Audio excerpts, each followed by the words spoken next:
Good evening, Berserker Patriot Store family. I hope you are all well today. Hope everybody's safe.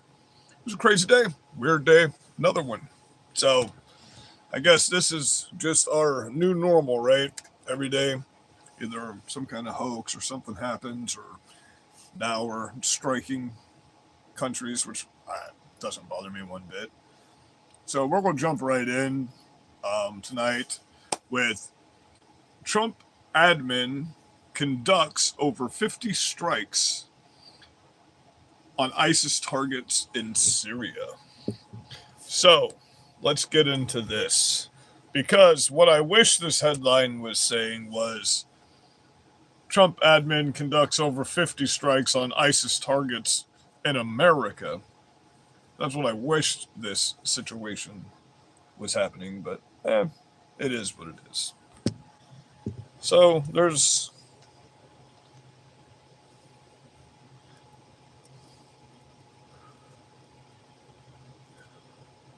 The United States has conducted strikes on ISIS in Syria after an ISIS gunman shot and killed 3 Americans in an attack including 2 National Guard members from Iowa. President Trump announced the ordered strikes on Truth Social, where he stated, because of ISIS' vicious killing of brave Americans, patriots in Syria, whose beautiful souls I welcomed home to American soil earlier this week in a very dignified ceremony. I am hereby announcing that the United States is inflicting very serious retaliation, just as I promised, on the murderous terrorist responsible. We are striking very strongly. Everybody tells me it's the biggest and the best strike ever on ISIS against ISIS strongholds in Syria, a place soaked in blood, which has many problems, but one that has a bright future. ISIS eradicated.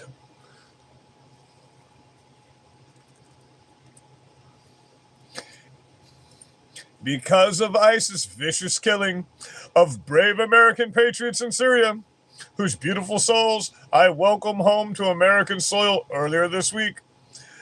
In a very dignified ceremony, I am hereby announcing that the United States is inflicting very serious retaliation, just as I promised. So, this happened, just another day, right? But that's exactly the kind of retaliation that you have to have happen when they're killing Americans. Do you understand? Remember that big debacle we had with the Biden administration where we were just big old pusses and these people took advantage of us? So, these Epstein files that got released today, first of all, don't title them declassified Epstein files if literally the first 7 files are all blacked out and completely redacted. So don't call them the declassified files because they're not fucking declassified. So we're going through them. I'm going to go through all the ones for her interviews and listen to them so you guys don't have to go to. I'm so freaking tired right now. Holy fuck, I'm so tired right now.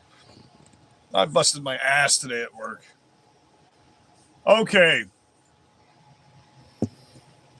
We're going to go through a few different things that happened today. First of all, I'm going to give an update. If you haven't heard, the Air Force Base in Arizona, where they reported for hours that there was a active shooter at, looks to be a hoax. Which, how the fuck does that happen? How does a hoax happen where on the actual website for the Air Force Base, they post there's an active fucking shooter on their Facebook, on their X, and everything else? That's kind of fucking incompetent. So let's get a handle on that shit and not let that fucking happen. Because we had thousands of people talking about that dumb shit earlier, including Fox News and ABC and NBC. But it looks like this whole Brown shooting situation is now just pissing me off because this shit ain't right. Something ain't right here. I mean, I'm not saying it's not the guy that did it, but clearly, I don't know. The whole that they're saying, okay, if you don't know about the MIT professor, he's really close to putting into practical application nuclear fusion, which is the same thing that the sun and the stars are freaking powered by. It's massively, it's like pennies on the dollar fucking energy for everybody. Like you'd have a $2 fucking energy bill every month if we had fucking nuclear fusion. And it could do many different things. We can replace so much shit. That should be good for Democrats too. But the fact that the guy goes in, targets the information they're given, just listen to her. The information they're given about this guy is it's off. It's weird. Registered plate out of Maine. Immediately followed, including information that led us to today's search of the storage locker in New Hampshire. This is what we learned during this multi-jurisdictional investigation. Neves Valente studied at Brown University in Providence, Rhode Island on an F1 visa around 2000 to 2021. He eventually obtained legal permanent resident status. Previously, he attended the same academic program as the MIT professor Nuno Loureiro in Portugal between 1995 and 2000. Portugal? Although Neves Valente appeared to reside in Florida between November 26th and November 30th of this year, he rented a hotel room in Boston. On December 1st, he rented a gray Nissan Sentra with Florida plates from... First of all, why do I have a feeling that you can press right here behind her ear and her whole face will go and come off and there's like a little person in there fucking talking? Because these are the dumbest press briefings I've ever seen in my life when it comes to an investigation. A homeless man broke this case, by the way, that they were working on for 6 fucking days. A homeless guy is the one who broke the fucking case, if you don't know. So now they owe that motherfucker 50 grand, right? They put out $50,000 reward. Shouldn't he be entitled to that reward? Agency in Boston. That same day, he drove to the vicinity of Brown University, where his car was observed intermittently between December 1st and December 12th. On December 13th, Neves Valente entered an auditorium on Brown University's campus during a study session and began shooting at students, killing Ella Cook and Mohammad Aziz Umarzokov and injuring 9 others. Between December 13th and December 14th, Neves Valente returned to Massachusetts. On December 15th, he murdered MIT professor Nuno Loureiro at Loureiro's home in Brookline, Massachusetts. At some point while he was in Massachusetts, he switched the plates on the Nissan Sentra to an unregistered plate out of Maine. Immediately following Professor Loureiro's murder, Neves Valente drove to a storage facility in Salem, New Hampshire, where he... So 100%, every bit of this was pre-thought out. This was pre-planned. This dude thought about this. This is not just they're like, oh, it's just a crazy guy that happened to do this and this. No, this dude knew what the fuck he was doing, clearly, because he went and did it here. Now they're saying he barked like a dog. So listen, the police still haven't interviewed the fucking witnesses.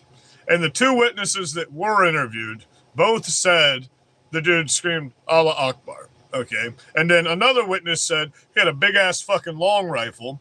And then the cops said he had a fucking 9mm. Now today, he had 2 guns. Okay. Today he had 2 guns. He used 1 gun on one shooting and 1 gun on another shooting. And he barked like a dog. He didn't scream anything. He barked like a fucking dog. But listen, a crazy dude running around barking like a fucking dog and clucking like a chicken and shit doesn't methodically case a building, run off, come back, murder some motherfuckers, shoot 9 more people, calmly walk downstairs, trot. He didn't run, he was trotting. He trotted around the fucking corner, got in a car, drove, parked, probably fucking ate something, drank something, fucking changed the tags out, got the fuck back in the car, drove without getting pulled over by anybody, killed another motherfucker, got back in the car, went far away again to a storage unit that he had already, got inside it and fucking offed himself. So this wasn't the ramblings of just some crazy wacko dude that went to. So are you telling us that that's what you produce at Brown University is crazy wacko dudes? Because didn't they just say that he was on the same program with one of the other people in 1995? And holy fuck, 1995? So what's actually going on here? We need some information. But let's get back into let's hear the robot. He had rented a storage unit in November of this year.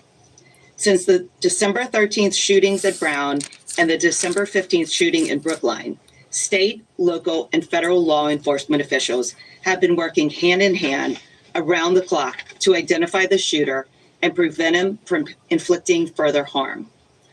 I have said this before and will continue to believe when law enforcement agencies work together, crimes are solved and the public is protected.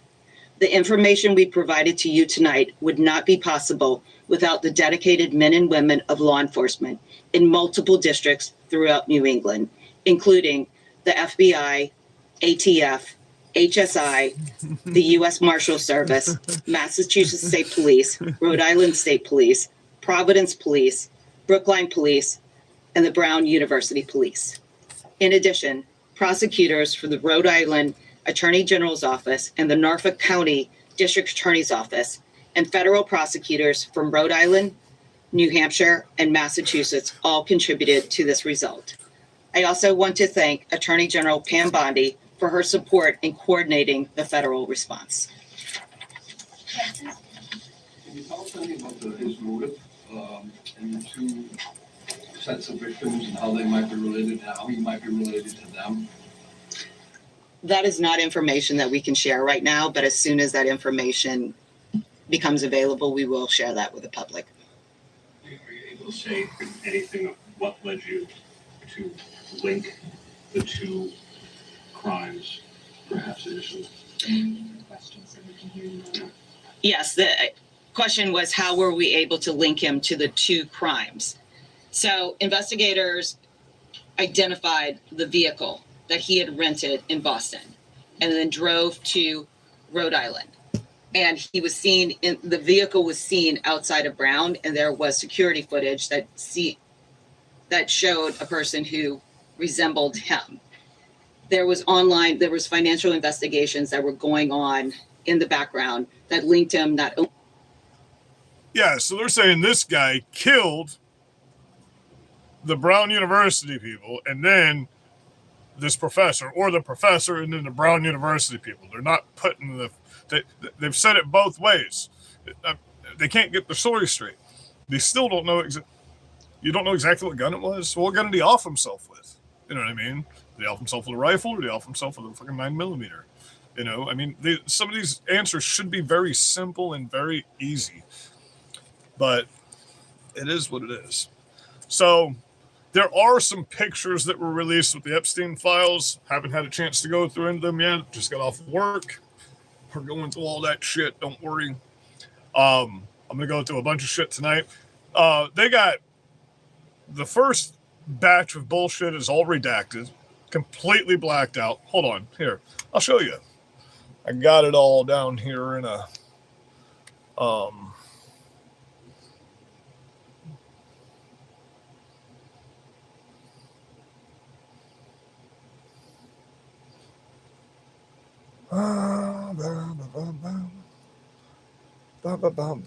on, let me take my nuts off the screen.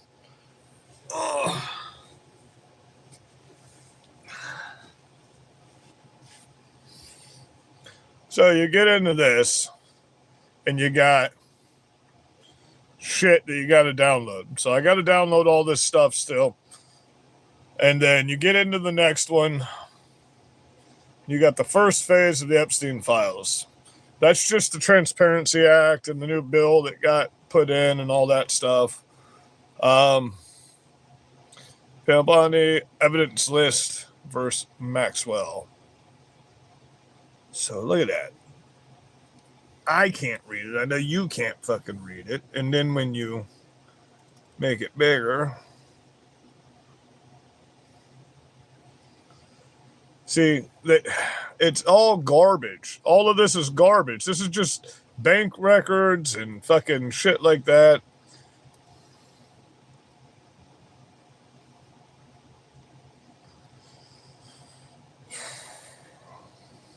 But they do say there are some pictures. We got some of the flight logs that we already have. Like these are same sets of flight logs from the Epstein Maxwell case that we already have. So, listen, Pam Bondi, I warned everybody from the beginning. You go to the contact book, you want to see the contacts. This would be like what you want to see right here, right? This would be like damning evidence. So we want to see who's in the contact book. Holy crap. Come on, DOJ. Well, I bet you there's a bunch of people trying to look at this shit. Oh, but wait.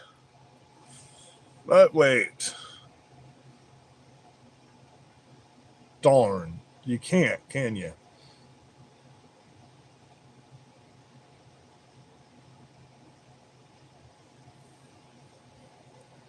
Alvarez, Senior Vincent, Mr. Phillips. So like I said, I'll be going through all this crap. Now, they do have audio of all the Ghislaine Maxwell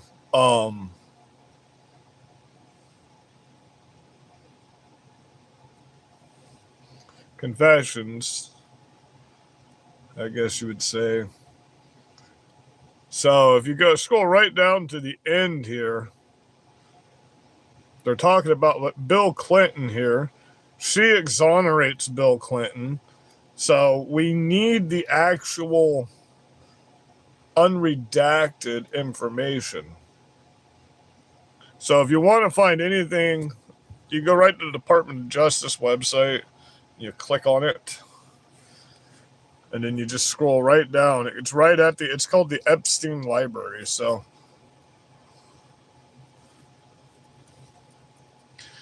you got the raw video footage.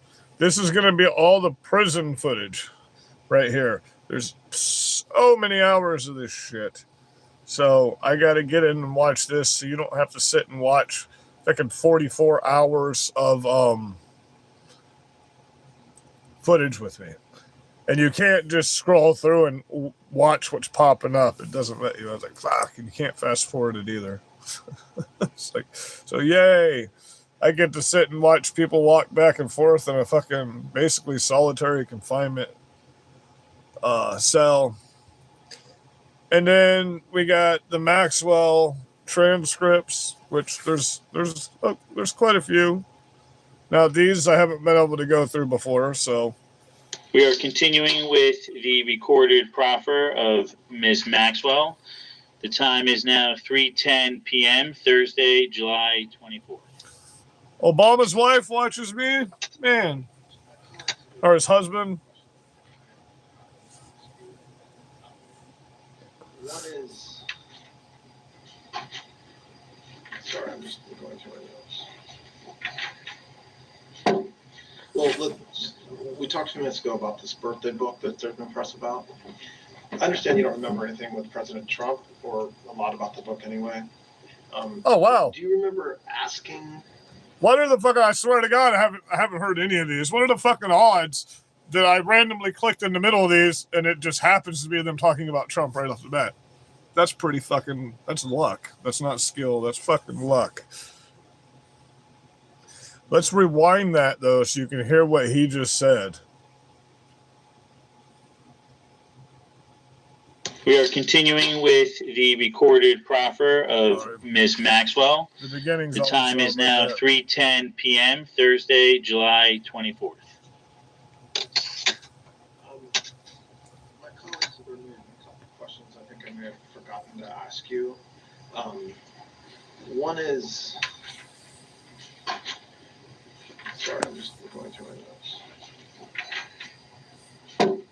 Well, we talked a few minutes ago about this birthday book that there's been press about. I understand you don't remember anything with President Trump, or a lot about the book anyway. Do you remember asking President Trump to submit a letter for that? Someone said Big Mike's in the house. And do you remember, would you have been the one to do that, or would somebody else have done that? Man, you I made did me. ask some people. I don't remember Mr. Trump. I don't remember who I did ask, but Epstein also asked people. We are continuing. I'm trying to find all that.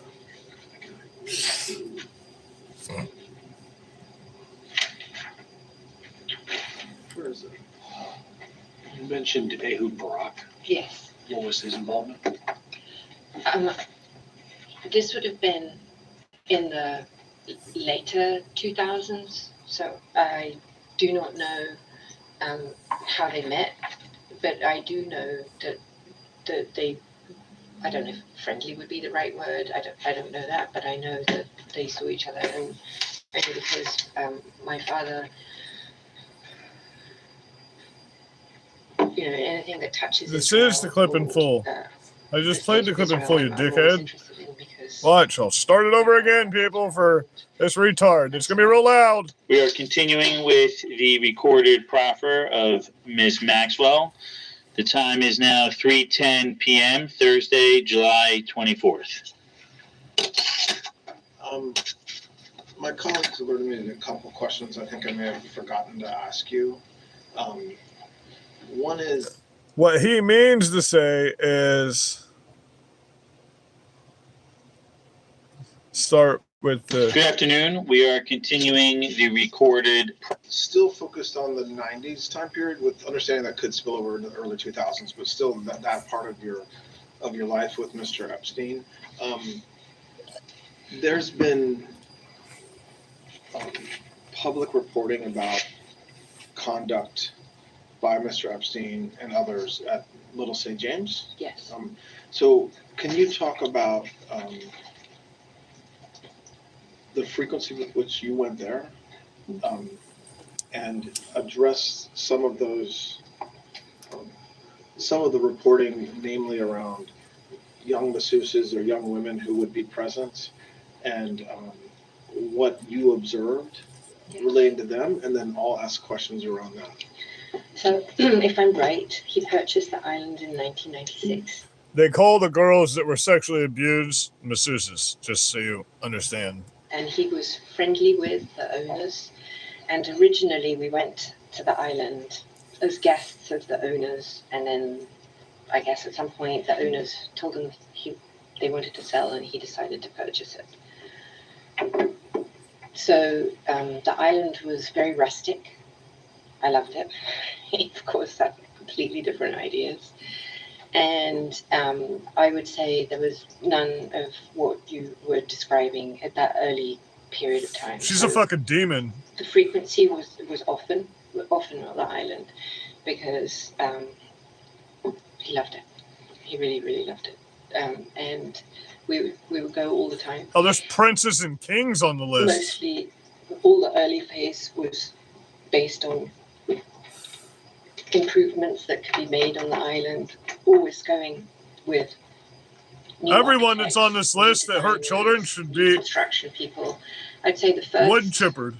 2 years, almost every trip, I don't care who they are. almost every trip contained an individual who would be brought on board to have an opinion as to how to. So is the king of somewhere. They photoshopped him out of the picture last week when the Dems released that shit. I can't think what the word would be to. Trump's not on the list. You don't have any evidence of that anywhere. developed. even says in here that Developed, Trump sorry, never that's the word. Okay. went to the island, never did any of that shit. So there were trips, constant trips with that in mind. And I would say now, if we're moving to the late 90s, 96, 97. Oh, that's the end of that one. Fuck, I probably should have paid attention to what number that was, shouldn't I? So this is 5724. I definitely witnessed a progression in Mr. Epstein's behavior and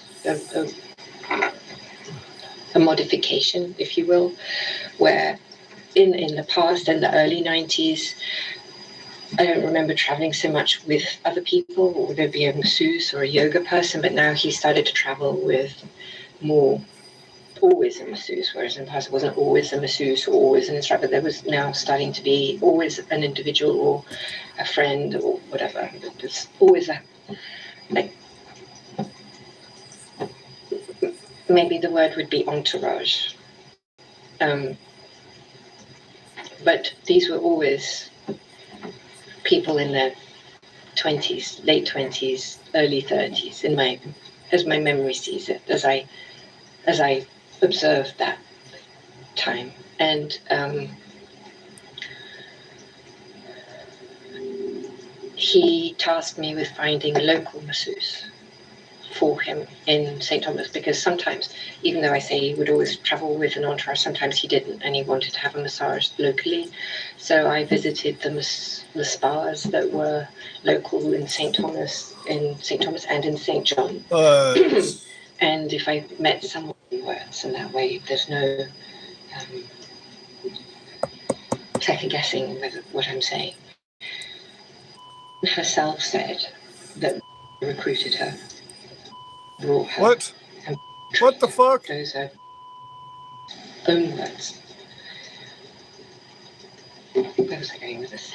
Well, Come on, man. that you didn't know. I mean, assuming. Oh, yeah, sorry. It's okay. Trying to remember the word. It's okay. I really do have some slow cognition issues.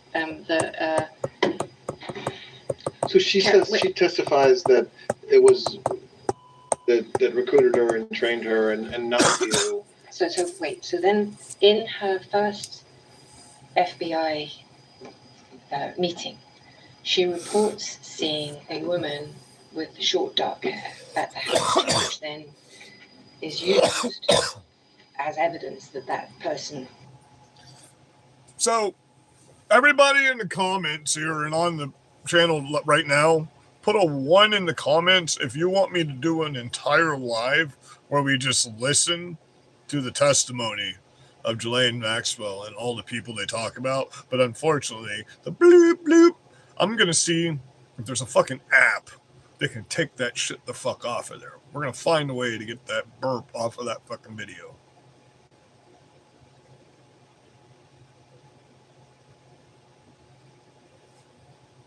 Did you say Wakanda?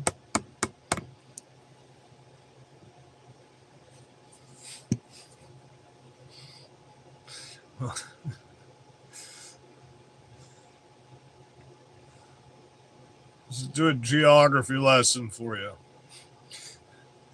Where's Wakanda?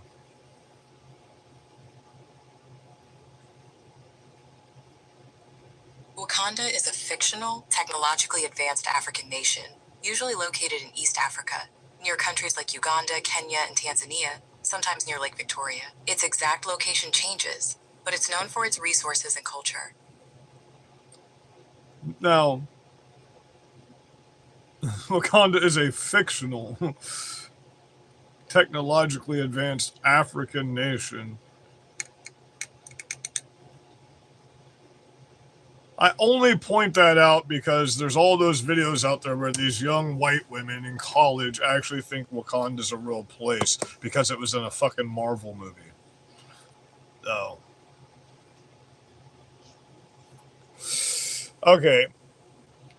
We digressed from the original situation here, guys. Let's go back over to... Let's not listen to old... Lieutenant Brian Yennis is live from Brown University's campus with more. Good morning, Brian. Good morning. Well, as Nate was just saying, police credit an anonymous tipster who called into the tip line on Tuesday, saying, frankly, that he had seen the shooter in the area. Hey, he's not an anonymous tipster. We know who he is. He's a homeless guy. And he cracked the case. So there's some other stories where they cover it very well in a moment here. That tipster also wrote on Reddit a description of a vehicle, a gray Nissan with Florida plates, just a couple blocks away from the engineering and physics building here on Brown University. Well, that anonymous tipster happens to also be the same man police released images of, and we're asking the public to help identify because of how close he was seen walking by the shooter in surveillance video. His name is John, a homeless man and former Brown University student who 2 hours before the shooting locked eyes with the gunman in the... Hold on. You just heard all that, right? You heard everything that was just said there. John, the homeless man, but he didn't come out before, but as soon as they released his picture on the news, he's like, oh, hey, wait. No, I wasn't talking to that guy, but I did see a guy getting a white car over here with a license plate. But wait a minute, didn't they just tell us yesterday that they found the car because they had license plate readers on the cameras, and that's how they tracked it down with their crackpot investigating? Isn't that what they gave us a big news briefing on yesterday? They did such tireless investigations and worked around the clock, and they tracked down this car through a license plate reader on the camera around the corner. But now today, this homeless man is actually the license plate reader. Well, golly, Mr. Dillon, there's a snake in my boot. You know, what the fuck? See, this is the kind of shit that makes us say, well, the news fucking sucks.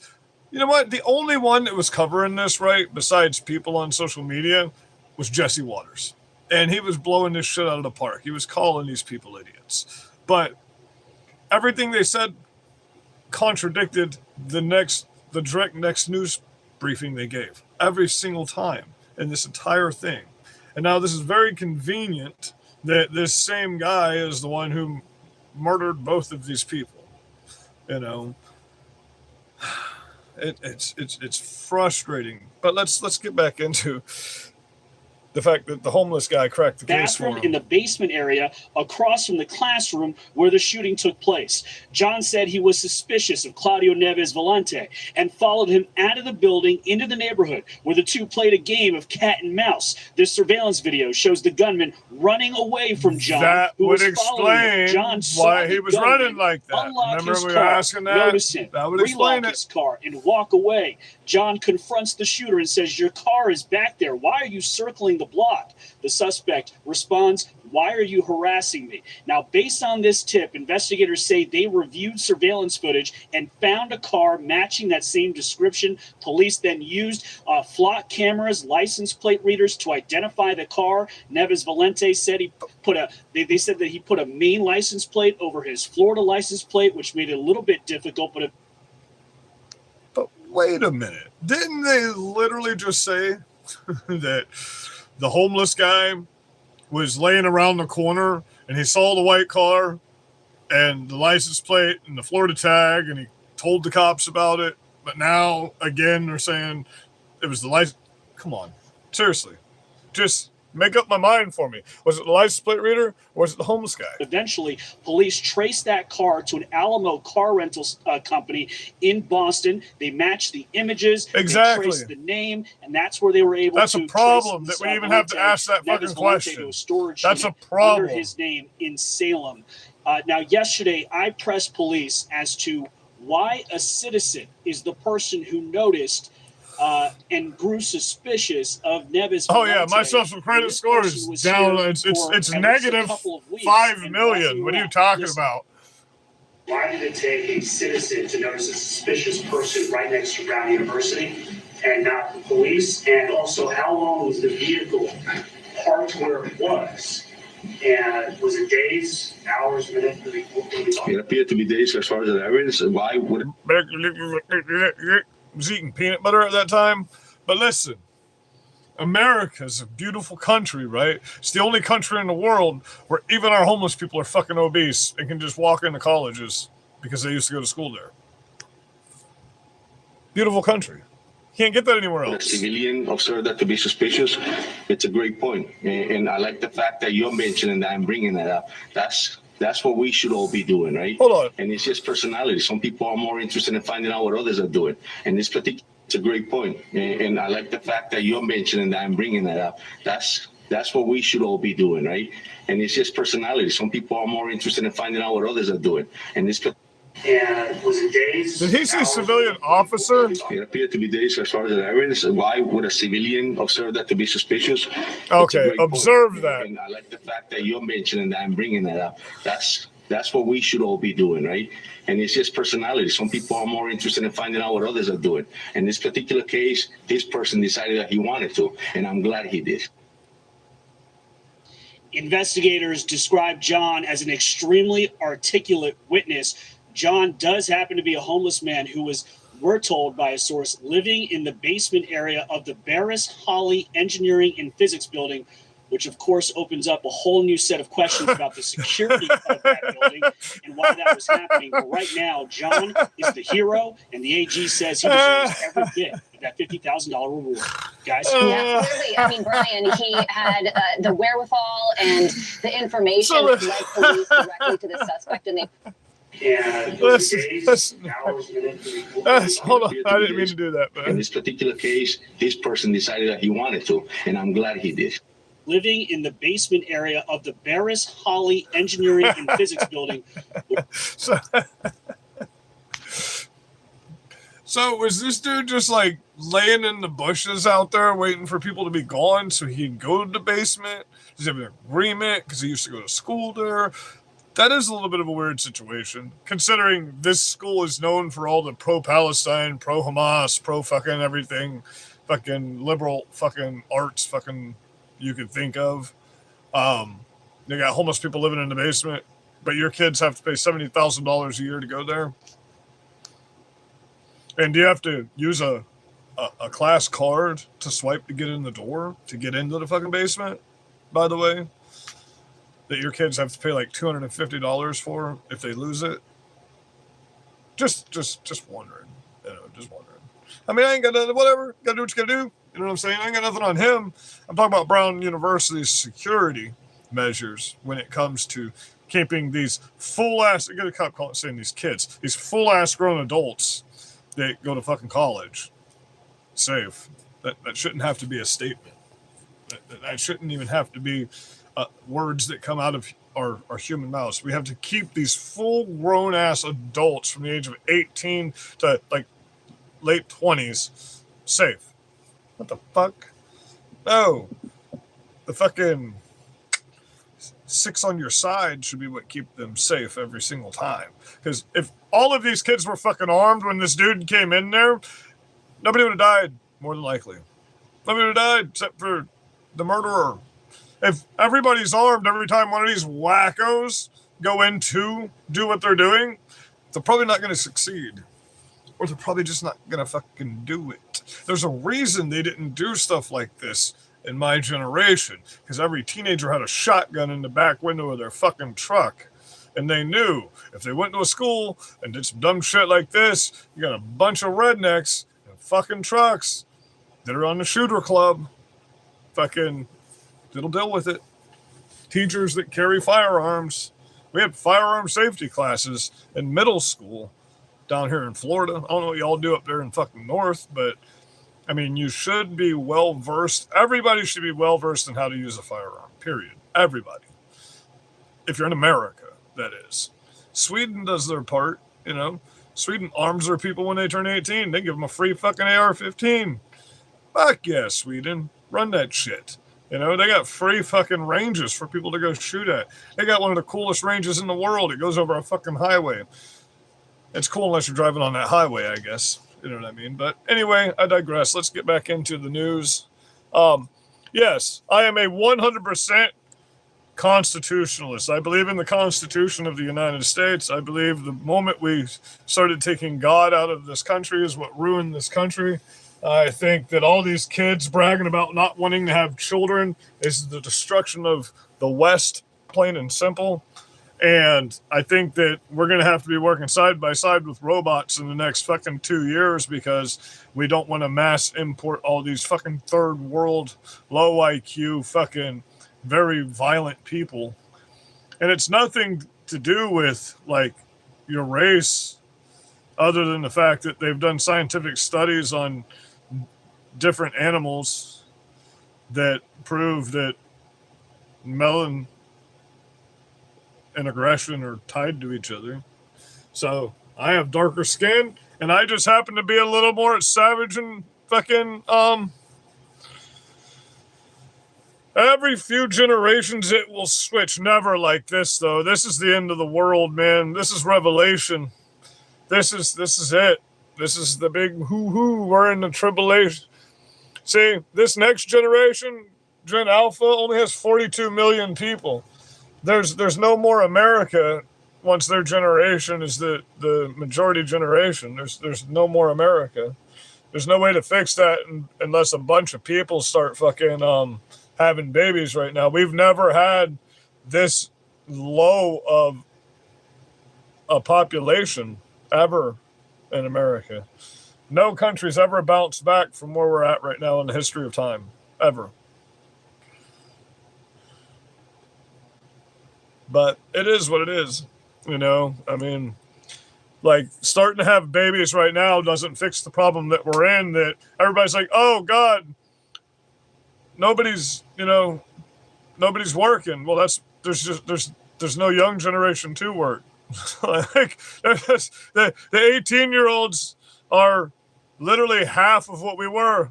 My generation had 84 million in their population, which was a much smaller population than the population before mine. We've been declining for about 70, 80 years now, and it's to the point to where it's really hard. It's going to be really hard to bounce back from this. It's going to be robots. That's our only answer. If you don't want to import people, it's robots. And I don't want to import people. So I can work beside some robots until we get some people back. You know, it is what it is. It's either that or we import our biggest enemy by 600,000 strong. That'd be fucking dumb. Which, of course, opens up a whole new set of questions about the security of that building and why that was happening. But right now, John is the hero, and the AG says he deserves every bit of that $50,000 reward. Absolutely. Guys? Yeah. Clearly, he's not homeless no more, is he? Had the wherewithal and the you can't call him a homeless man anymore. You got 50 grand. To the suspect, and they praised him as they should. But you raised the question, why was a homeless man allowed to live in the basement of this college facility where this shooting eventually took place? Yeah, it really brings up a lot of questions about the lack of security in that building. And the Brown University... I guess if a homeless guy can get in, anybody can get in, right? President Christina Paxson was pushed... But he's a very articulate homeless man, so don't worry. We know in the affidavit that there are only 2 cameras outside of this building, and there was no security guard at this building, which was not atypical. So this building was never guarded. There weren't enough cameras. So obviously... It was so... Unless you're talking about that camera that was directly behind him in that building yesterday when I did my live, remember? And I kept saying, what about that one? And they kept literally avoiding that one area with the camera. So they wouldn't zoom in on it. It was hanging off a pole on the fucking wall. I'm like, that's literally pointing at what y'all are talking about. Why don't you check that one? Unguarded, that they allowed somebody to live a homeless man to live in the building, an academic building. So again... John's a hero, but that brings up questions about security. He is a hero in this case, but Brian, they also have to grapple with something else. The shooting takes place that Saturday. Sunday, they arrest and then cut loose this person of interest. Initially, they told us that there was no connection between the shooting and that happened on that Monday. But now that we know that there is a connection, they gave him some time because they stopped the search, right? You know, they'll push back and say ultimately that was 24 hours and they were still looking at every single lead. But I will tell you know what? Ultimately, that's a good fucking point. That's a really good point. He murdered a motherfucker, and then, 24 to 48 hours later, murders another motherfucker, and they ended the investigation on the first one and didn't realize that it was him until the second one happened, 6 days after the second one happened, because a homeless guy broke the case for you. Huh. The competence in this department is... I'll tell you this, the timeline that also is something that we got to really drill in on here is that a custodian in the Brown University Engineering and Physics building noticed Claudio Neves Valente on November 28th. That's 2 weeks before the shooting. So again, if a custodian thought that this person looked suspicious 2 weeks before, this person was walking around like, campus. Hey, bro, I'm trying to work. What are you doing sleeping in my mop bucket? Police, where was the anybody patrolling that would have said, you know what, let me ask this guy some questions? And that's really, that where the timeline, where a lot of questions are, Lawrence. So the other thing, do you think this homeless guy is eligible for the $50,000? It better be. According to the Attorney General, he thinks that he should get every dollar of it. I think I don't see why. I think it would be very hard pressed, because without John, I don't think we're here today. I mean, he's the one that described the vehicle. Without the vehicle, they don't know who this is, and they don't find the connection to MIT. At least not yesterday. So, well, and once again, I have to go back. I had to make up my mind for me. Did he describe the vehicle, or did the fucking license plate reader find the vehicle? Which one is it? Shall not be infringed. The word infringed meaning a right to be taken shall not take this right. The Second Amendment is also the only constitutional amendment in the entire Constitution that does not have an amendment clause attached to it. So you cannot amend the Second Amendment. The, 1968 Gun Confiscation Act was illegal. It was illegal. There was no precedent before that. And now it's got to be rooted in history and tradition when it comes to firearm laws in the United States of America, ruled by the Supreme Court not too long ago. So a lot of big things are about to happen because some Republicans, some congressmen just called out Pam Bondi. You want to talk about 2A news? I love 2A news.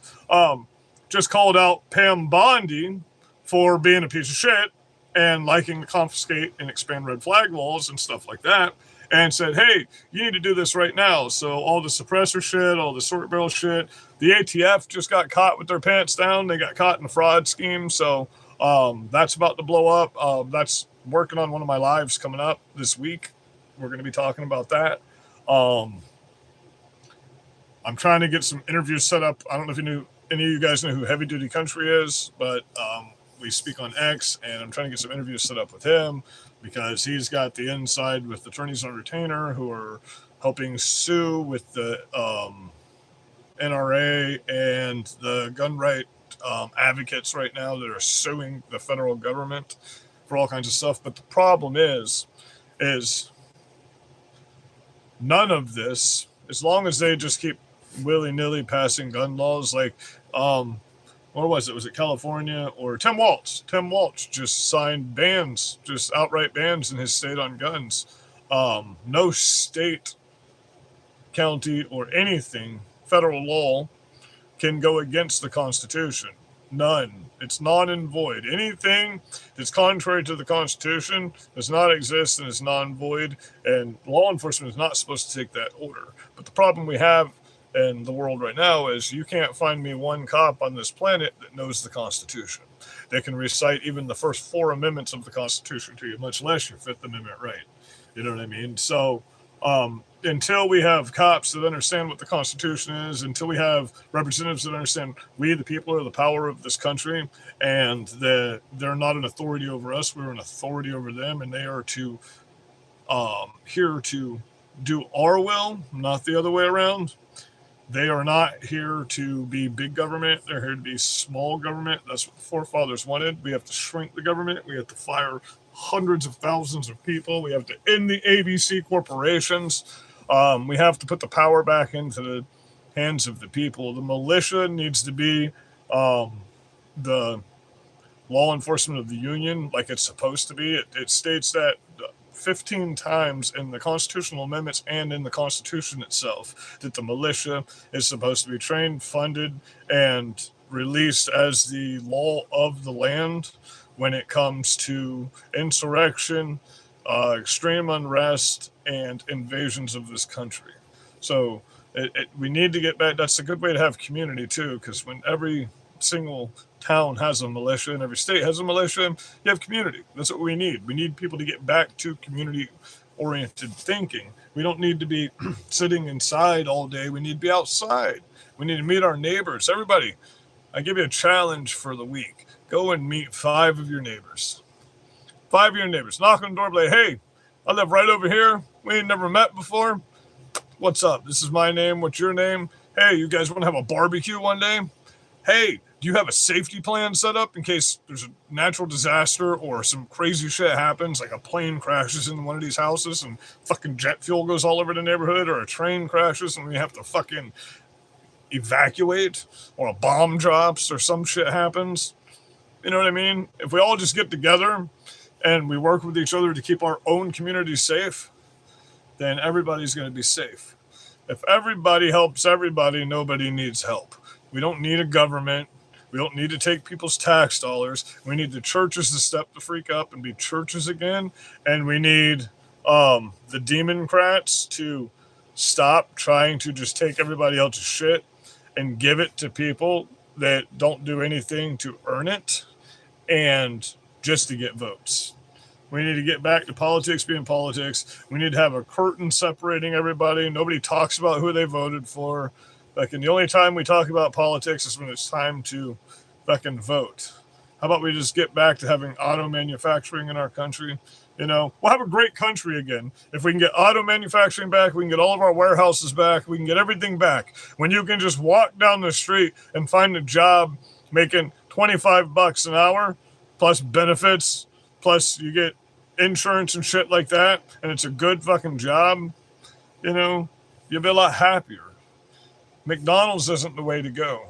You know what I mean? Learn a skill, learn a trade. That's how we fix America. We make trade schools. Let's get our federal government to fund trade schools and fuck all these woke ass corporate colleges and all this fucking Department of Education. How about we stop teaching our kids stupid fucking shit that they're never ever going to learn in life, ever use, ever. I've never used algebra. I hated algebra so much, it's not even funny. And I've never once used it in my entire fucking life. I don't use it in measurements for landscaping. I don't use it in anything. How about we teach kids how to balance checkbooks, which they did in the 80s and the 90s. We learned how to balance checkbook. How about, balance their, I guess, mobile wallet nowadays. How to not use fucking credit cards and run your money up. How to turn off in-app purchases so you're not, fucking spending all your parents' money and fucking run up big bills for dumbass shit like diamonds for fucking Roblox. Let's teach our kids things that matter. Let's teach them how to grow food. Let's teach them how to slaughter animals and make fresh food. Let's stop poisoning our kids. I don't know if you know about the Campbell shit. Don't eat Campbell's soup, man. They just got exposed for bioengineered fucking 3D printed meat in all of their soup cans. What the fuck? And sure enough, I go to the store and I'm like, man, fuck. It says bioengineered fucking meat right on it. And I can't sue them because it says it right on the can. My dumb ass didn't look to see bioengineered fucking meat. That's nuts, dude.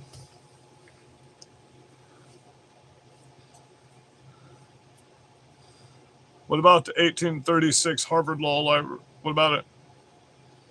What about it? All of my books are at date. Y'all all know that. Even my definition books are from 1988 or before. They changed definitions. And I have all the writings of the Federalist. You know that. I have all the forefathers' diary writings and all the Constitution. Every version of it.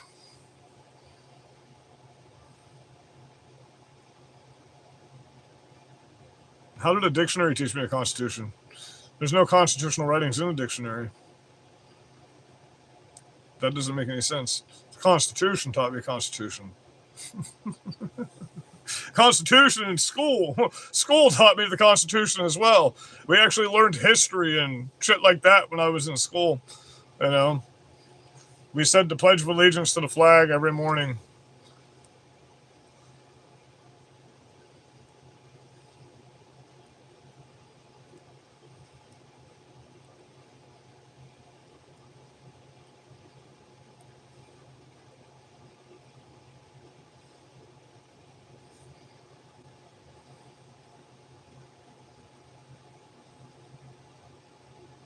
I know what the Harvard Law Library is. What about it, though? The Constitution is what explains what every law is, because the Constitution is the law of the land. No book, no writings are above the Constitution. No dictionary is above the Constitution. The Constitution is the law of the land, period. Nothing is above the Constitution. I have a few really old books. I like books.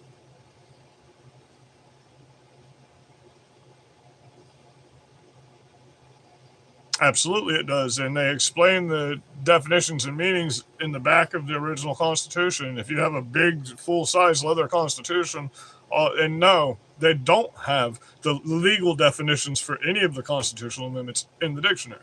But where's my... You already know I have it right here. I go out in my truck and get it. I think I was using it the other day. Hold on.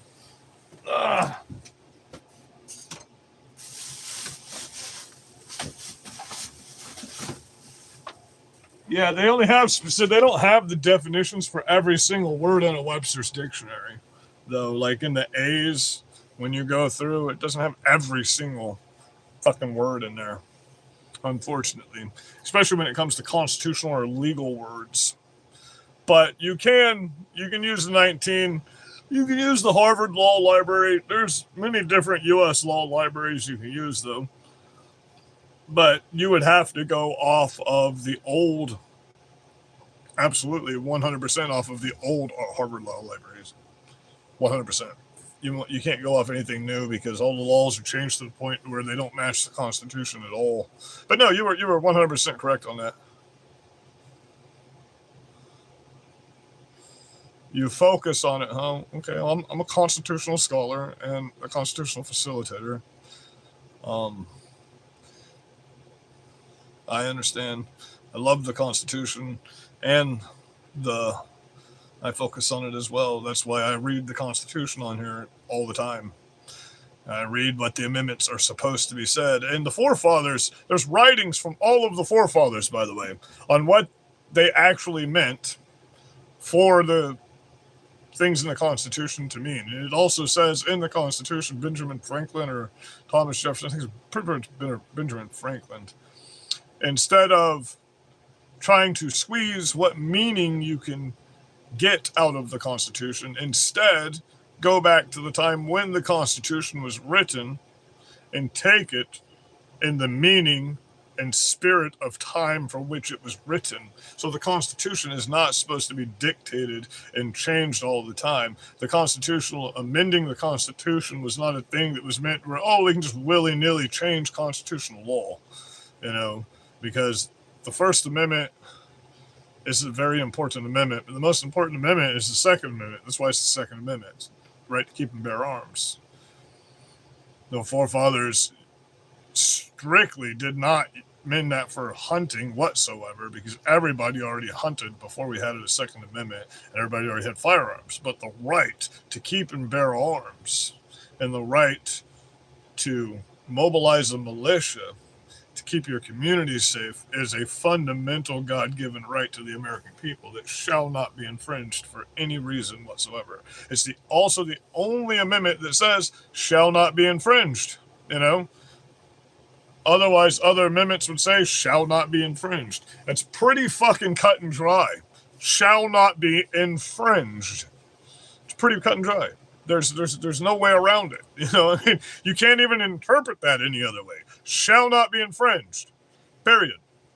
Your rights to keep and bear arms shall not be infringed. Period. And arms meant everything, because privateers owned ships with war cannons and fucking powder blasters and bombs and all kinds of fucking shit. So the forefathers very much so meant anything and everything. That's why Benjamin Franklin said, instead of squeezing what meaning you can get out of the Constitution, go back instead into the time in which it was written and think of the spirit in which it was written. So, listen, I love you guys. I hope everybody's blessed out here tonight. I've got to get to my other show right now, but be very safe. I will see you tomorrow night.